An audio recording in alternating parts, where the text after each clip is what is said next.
د پاکستانی وزیر لخوا پر افغان خاوره د سختو بریدونو امر وسو.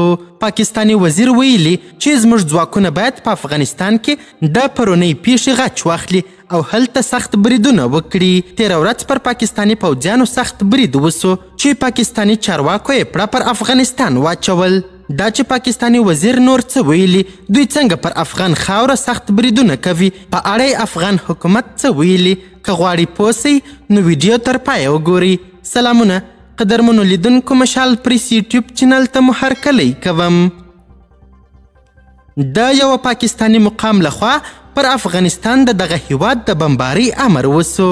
په پاکستان کې د لنډمهاله حکومت د بلوچستان ایالت د اطلاعاتو او عامه اړیکو وزیر جان اڅکزي په ډیرای اسماعیل خان کې د وروستي برید په غبرګون کې ویلي چې دوی باید په افغانستان کې په غچ اخیستونکو بریدونو غور وکړي. جان اڅکزي نن چهارشنبه پر خپل ایکس شبکه یا پخواني ټویټر لیکلي چې باید په افغانستان کې ځانګړي او هدفي حملې ترسره سي.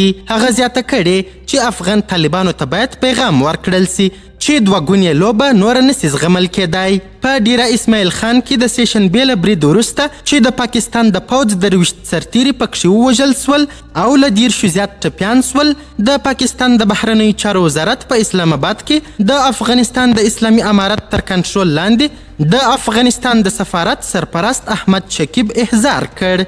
د وزارت په یوه اعلامیه کې ویلي چې د طالبانو حکومت باید په دې اړه بشپړه څېړنه ترسره کړي، د عاملینو په وړاندې پرېکنده اقدام وکړي او د ټولو ترهګرو ډلو او د هغوی د پټنځایونو پر وړاندې څرګند اقدامات وکړي. د افغانستان د اسلامي امارت حکومت تر اوسه د بلوچستان ایالت د اطلاعاتو د وزیر وروستیو څرګندونو او په اسلام آباد کې د لوی ډیپلوماټ د احضارولو په اړه رسمي څه نه دي ویلي، خو له دې مخکې ویلي وو چې پاکستان د ناامنیو په مهارولو کې د خپلې ناکامۍ مسؤلیت پر اسلامي امارت نه اچوي. د افغانستان د اسلامي امارت د ملي دفاع وزیر مولوي محمد یعقوب مجاهد ویلي وه چې پاکستان د خپلې ناکامۍ پړه پر افغانانو نه اچوي، بلکې د خپل کور ستونزه دې په خپل کور کې ولټوي. د تحریک جهاد پاکستان په نوم ډلې په ډیره اسماعیل خان کې د دغه برید مسؤلیت اخیستی.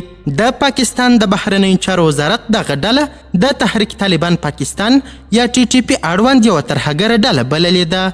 ټولو پاکستاني چارواکو ویلي دي چې ګواکې په ډیرای اسماعیل خان کې پرونی ځانمرګی برید له افغانستانه سمبال سوی و او ټولو پاکستاني چارواکو پر افغان خاورې د پاکستان د بمبارۍ غوښتنه کړې ده. قدرمنو لیدونکو، د ویډیو له کتلو مو نړۍ مننه. تلازیاتو او نورو لحظه پر لحظه خبرې مطالبو لپاره زموږ همدغه مشال پریس یوټیوب چینل سبسکرایب کړي.